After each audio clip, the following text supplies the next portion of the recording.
So again, good evening. Ito po yung ating part 2 ng ating video. Yung sinasabi ko nung nakaraan na kung halimbawa gusto natin magdagdag ng auxiliary supply para sa preamp. So ito ngayon, yan. Nakikita nyo yung core. Yan, nag-rewind lang ako dyan ng nag-ikot lang ako dyan ng 5 ikot ng wire. Ordinary wire lang to na stranded. Yan, kung nakikita nyo. Yan. Ang ginawa ko dito, dahil hindi mo naman siya masusukat ng AC or sa DC, wala kang makukuha dyan kasi yung frequency niya masyadong mabilis magpalit. So kung kukunin natin yung AC voltage niya, wala tayong makukuha. So kung gusto natin makuha yung voltage out nito, so yun, pwedeng through computation or lalagyan natin to ng pass switching diode. Lalagyan natin dito. So doon makukuha natin yung DC supply. Kasi kahit i-actual test natin ngayon, kukuha tayo ng voltahe, wala tayong makukuha. Sige, para ma-prove natin na wala talaga. So ayan. Yan. Connect natin ulit sa battery. Kunin natin kung may makukuha tayong voltahe dito sa ating inikot na wire. So ayan, kabit natin. Tulad pa rin ng dati, yung set natin na yung kulay blue, yun yung ating positive at yung ating green, yun naman ang negative. So ayan, pasensya na kayo, medyo wala tayong taga-camera. So ayan. Ayan, nakailaw na siya. So, kuha tayo ng multimeter. Ito, yung digital natin.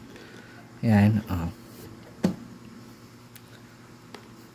Kasi natin konti. Ano makita mo? Yan. Yan. So, yan. Nakailaw siya. Kunin natin yung dulo-dulo na lang para kahit paano makakuha natin kung makita natin kung may voltahe talaga. So, ayan. Naka-DC ako. Nakikita nyo, 0. Baba natin konti. Ay natin 20, around 20. So ayan, makakuha kayo sobrang baba, pero hindi talaga yan yung actual na voltahe niya. Hindi naman pwedeng sabihin natin na 0.12 lang yan. So punta tayo ng AC. Yan, around 200 tayo para medyo safe. So ayan, wala. Center tap, wala din. Diba? Para sure pa talaga tayo. Kuha pa tayo ng mas malaki. Ito. Meron na ako dito AC na clamp meter. So, ayan. Tapos, ilaw natin. Yan. So, kunin natin dito. Yan. Tsaka doon sa gilid. Wala pa rin. Kabila. Yan. Wala pa rin. Pero pag dito tayo kumuha sa may capacitor, yung sa dati natin, yung sa main supply, ito, yan. Set natin ang DC dito sa kabilang side.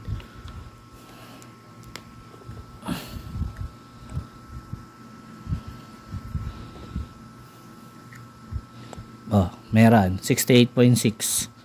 Pero dito walang lumalabas. So subukan natin mag-supply ng maglagay tayo ng load. Lagay tayo ng load diyan. Tanggalin muna natin yung ating positive. So, meron tayo dito, nabili natin sa Shopee na preamp. Ito yon. Yan. Meron na siyang bridge diode dito. Yan, kung nakikita nyo, may bridge diode dyan. Then, dalawang capacitor na 25 volts, 2200 microfarad. Then, meron tayo ditong voltage regulator. Ayan. 7812 tsaka 7912. So, dito, sa next video natin siguro, kakalasin ko tong core na to. Titignan ko kung ilan yung rewind nya para makita natin kung ano talaga yung saktong turns para dun sa 12 volts na supply natin. Kasi dito, ito, patcham lang tayo dito, chamba lang. Tingnan natin kung ano yung lalabas na voltage. So ayan, ito nga, meron tayo ditong load na preamp. Safe naman yan dahil meron naman tayong voltage regulator. Kung lumagpas man siya ng around 18 volts. So ito, meron naman siya hanggang 25 volts naman siya. Meron naman tayo hanggang 22 volts. May 3 volts tayo na allowance. So ayan, load natin to.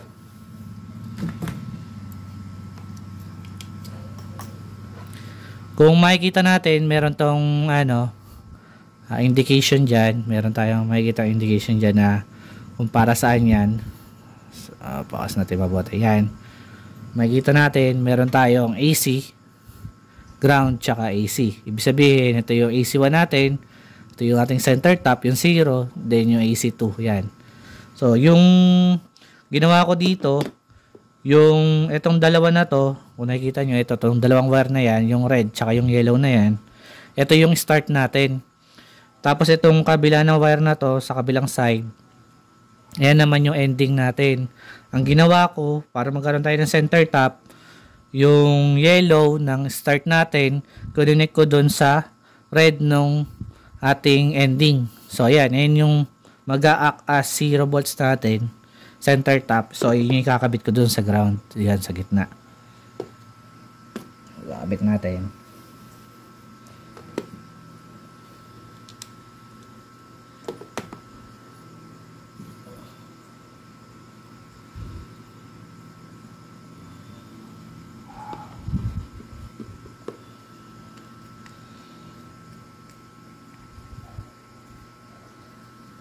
So yung kabila, ito yung sa AC natin.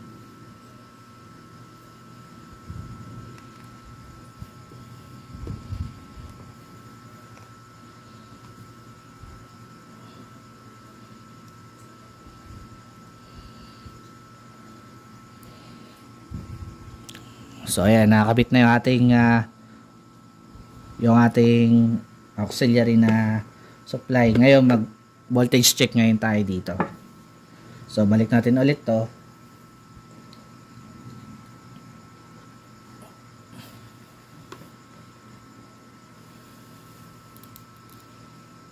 So, ayan, umilaw na siya. So, magkuha tayo ulit ng voltahe. Dito tayo sa may main cap na magkumuha sa capacitor ng ating preamp. So, ito yon, itong dalawang capacitor na to. Sa ilalim niya, so ito yun, itong dalawang terminal na to. Yan, yung dalawang paano yan. So magsukat tayo dito. So set tayo ulit 200, around 200. So ayan, ito yung ating negative. Then ito yung ating center tap. So ayan, nakikita po natin merong 8 volts dyan kabila. Yan, meron tayong 8.1 volts din. So kabila, dulo-dulo, ayan, meron tayong 6.3 volts. Ay bakit doon sa kabila wala tayo sa may input natin ng AC? Kasi nga mabilis yung pacing ng ating frequency dito. So yung kung titignan natin sa conventional na AC transformer, nasa 60 Hz tayo. So ito kasi dahil naka converter tayo from DC, alam naman natin wala talagang frequency ang DC, 0 to. So, yung oscillation frequency lang ang makukuha natin. So, kung titingnan natin, gamit itong ating multimeter na meron pang sukat ng frequency. So, ito yon. Yan, tingnan natin yung oscillation frequency niya. So, yung paggamit nito, salamat po sa nagturo sa akin. Shoutout sa'yo, sir. So, ito yon. Yung pagkuha ng frequency nito, yung negative probe, lalagay natin sa negative. So, yung positive naman, dun lang sa gitna. Yan. So, kung makikita natin, nasa around 30 kHz yung ating frequency. Kasi itong ating inverter, nagre-range yung frequency niya, oscillation frequency, from 20 kHz to 100 kHz. So, ayan, kung nakikita natin sa meter, so ayan. Ayan, patayin natin ilaw para makita mabuti.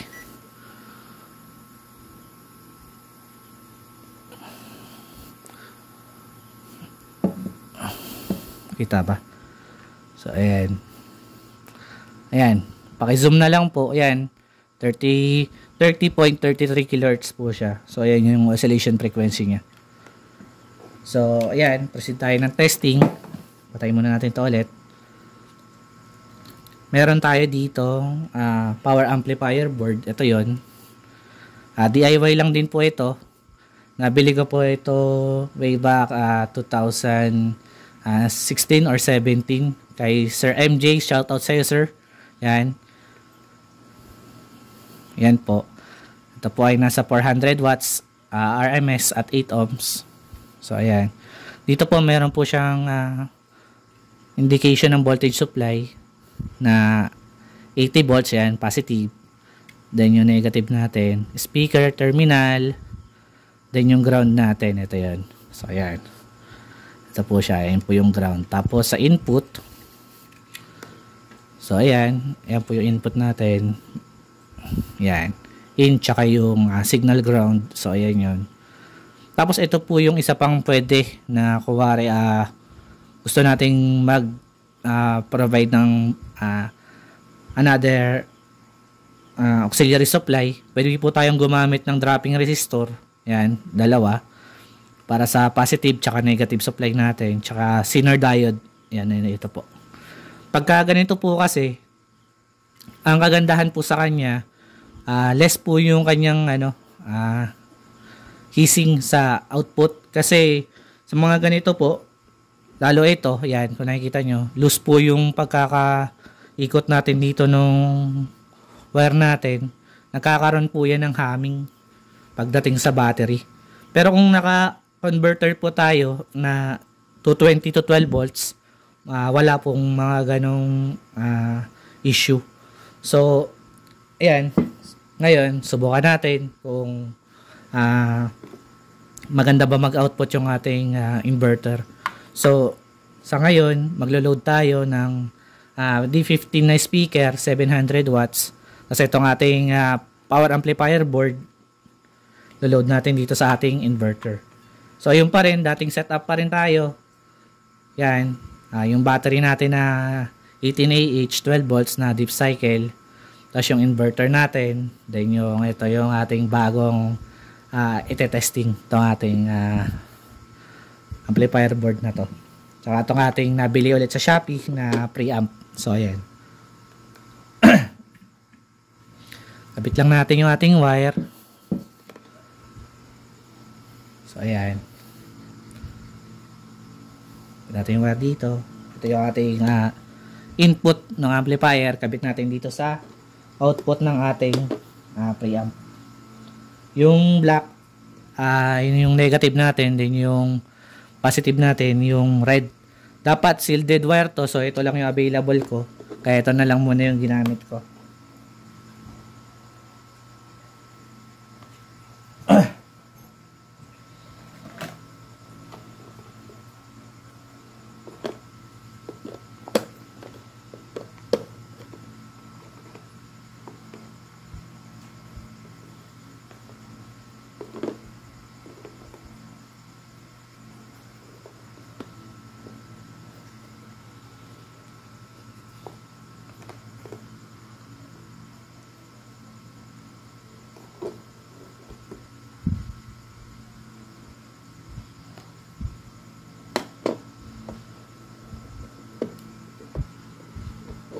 So, ayan, nakabit na natin yung ating input. Then, yung ating supply. Ito yung magiging natin, ground, yung negative. Kasi yung ground ng ating amplifier board ay kasama rin dun sa isang terminal lang. So, ito na yung gagamitin natin. Nilagyan ko na lang siya ng puting wire. Unahin na natin yung ground. Yan. Connect natin dito sa ground ng ating inverter. Tapos positive, ito yun. Pit natin doon sa positive ng main amp. Tapos kabit natin tong white. Ito na yung negative supply natin dito sa inverter. So ayan. Kabit natin dito sa negative 80. Yan. Tapos, speaker. Dito yan. Tapos, yung palang supply ng relay natin, kunin na lang natin dito sa dyan sa battery natin. Ito. Para mag-click yung relay natin sa speaker protect. Kasi hindi ako nakapagkuha na dito. So ito, ayan. Kabit na lang natin dito.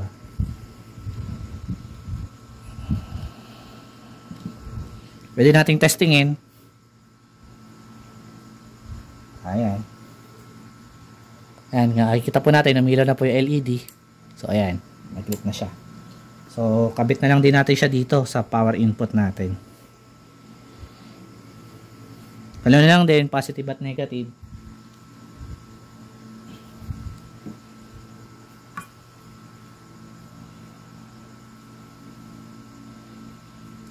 Tapos, kabit natin yung ating speaker. Kaya natin yung wire.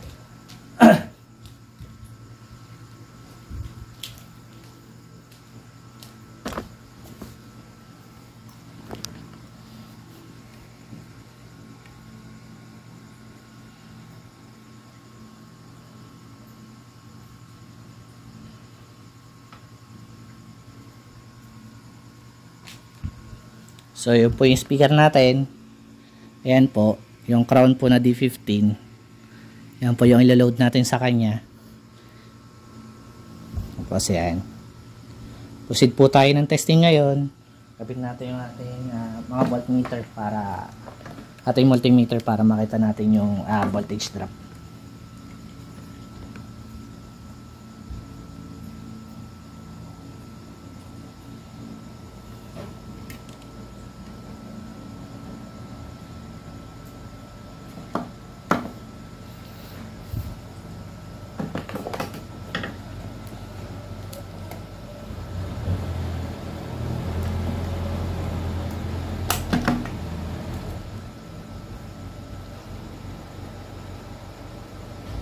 So ito po yung sa battery natin na supply. Tapos ito po yung ating supply sa secondary. So ayan. Ayan, kita naman. So 12.9 po yung input natin. So i-power up po natin siya.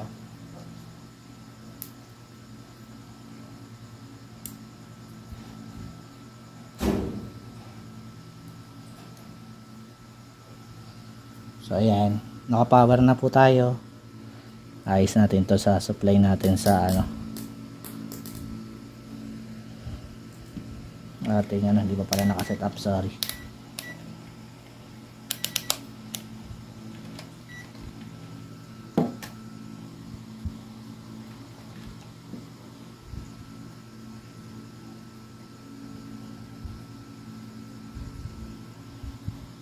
Yan, 69 point 01. So ayan. Tapos lagyan natin ng jack. Kasi tayo ng testing.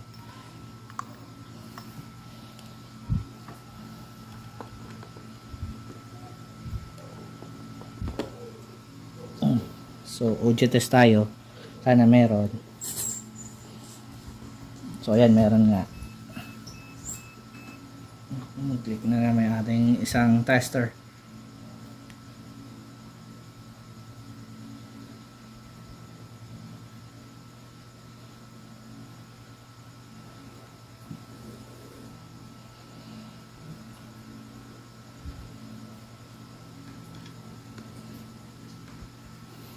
At tayo music player, dito tayo share it kumuha.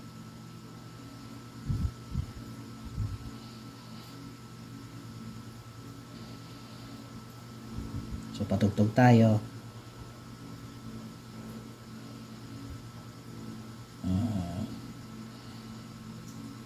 Magandang sounds.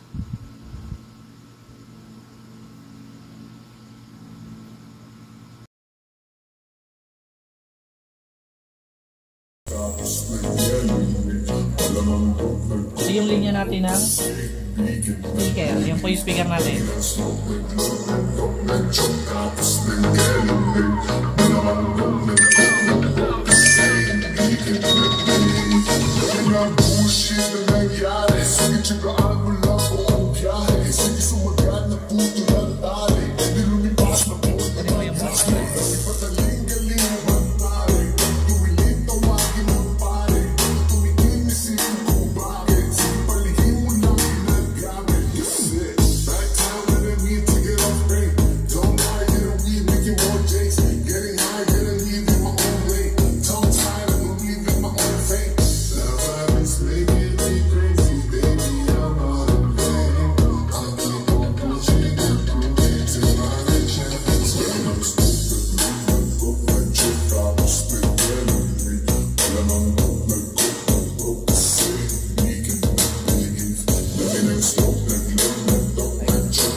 Mga lingkod na kami-kaniba sa utagal pero di mo uwang. Work for a minute, bago ka lang kayo manahimik. Pag-ibig, alam na nahimik. Mapapasok ako dito pag sinigil sa iyo. Ramdam ko ang larawan mo. Hindi ka pwede kung peke, pakikisa mo. Ramdam ko ang larawan mo. Hindi ka pwede kung peke, pakikisa mo. Hindi ko mapigilan, sumagot, sumabay sa kaniyan. Kaso lang, hindi ko naisipan. Pati oras ko lumilipat sa panahon, hindi ngayon nasayang. At kung subukan, liniban, huwag kang magbabato. Kahit pigilan, patuloy tayo sa pagpagdang. Smoke the glove, nag-thought, nag-check, tapos tinilid. Malamang nag-cook, nag-roll kasi hindi ka nag-believe. Dami ng smoke, nag-glove, nag-thought, nag-check, tapos tinilid. Malamang nag-cook, nag-roll kasi hindi ka nag-believe. Dami ng smoke, nag-glove, nag-thought, nag-check, tapos tinilid. Malamang nag-cook,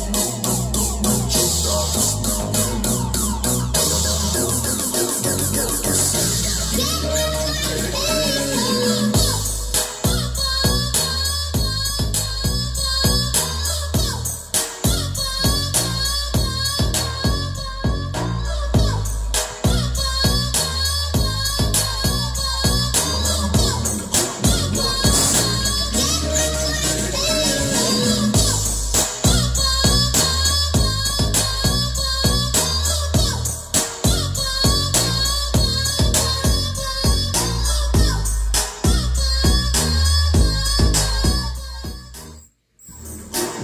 kasi hindi ka nag-believe. So ayan, na-testing na natin siya. Sa nakita nyo. So maganda yung ating inverter. So ito yung ating main amp. So ayan, hindi naman siya masyadong mainit. Tapos ito yung heatsink natin. Okay lang din. Tapos voltage check tayo sa battery.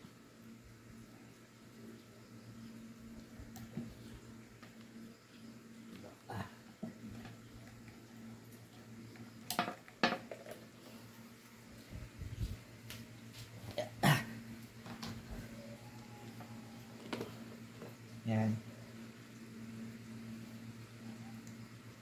So, yun. 13.08 volts pa din. Paano naman nagbago. So, yan. Para sa akin, kung gagamit tayo nito, itong inverter na to, maganda na rin siya. Kasi, kung gusto natin magtaas ng voltahe, kung yung amplifier required is 80 volts, so, pwede tayo magdagdag ng rewind. Pwede natin itong baklasin. O kung gusto naman natin pababain yung voltahe, ganun din. Pero meron din to dito na pwede mong palitan na resistor tsaka capacitor. Kaya lang magpapalit kasi ng frequency yun. So, kung titignan kasi natin to, yung frequency nito, kaya subukan natin. Ang oscillation frequency kasi ng mga gantong inverter ay nasa around 30 kHz to 20 kHz to 100 kHz yung kanyang frequency. So yung ating digital tester, meron siyang pangsukat ng frequency dito, yun. Yan. So salamat po sa nagbigay ng tip na maganda po pala itong digital tester na to. So ayan. Yung ating probe na negative, lalagay lang natin sa negative ng battery. Tas din yung ating probe na positive, lalagay lang natin sa gitna. Up. Ito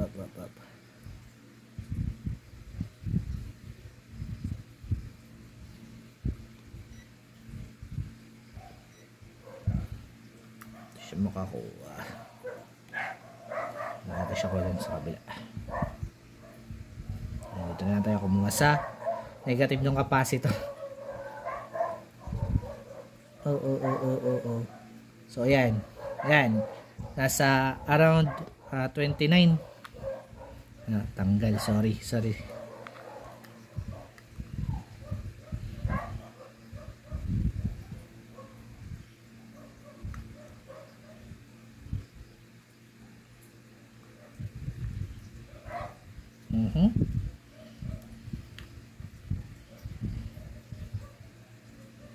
Ang baba na ng ating frequency.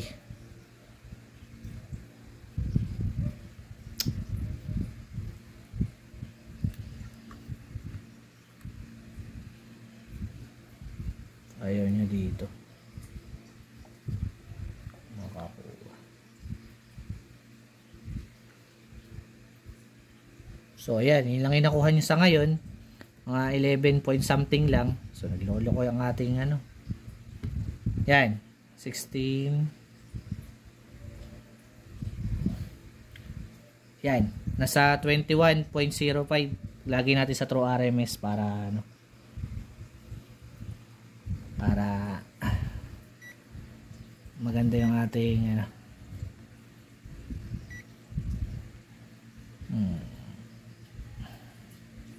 Pabago-bago ang ating frequency. Kasi may naka-load tayo eh. Tanggalin natin yung load natin. Tanggalin muna natin yung load natin. Ayan.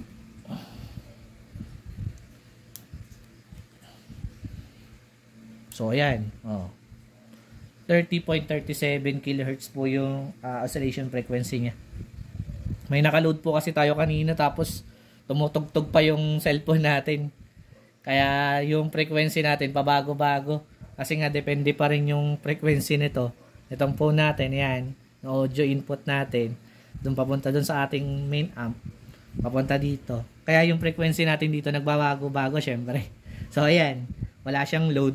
Nakuha natin. Nasa around 30 nga siya. 30 something kilohertz. So yun yung oscillation frequency niya. So ayan. So salamat po sa panonood ninyo. Sana po wag nyo kalimutan mag-like, share, and subscribe. Salamat po. Thanks for watching. Please don't forget to like, comment, share, and subscribe.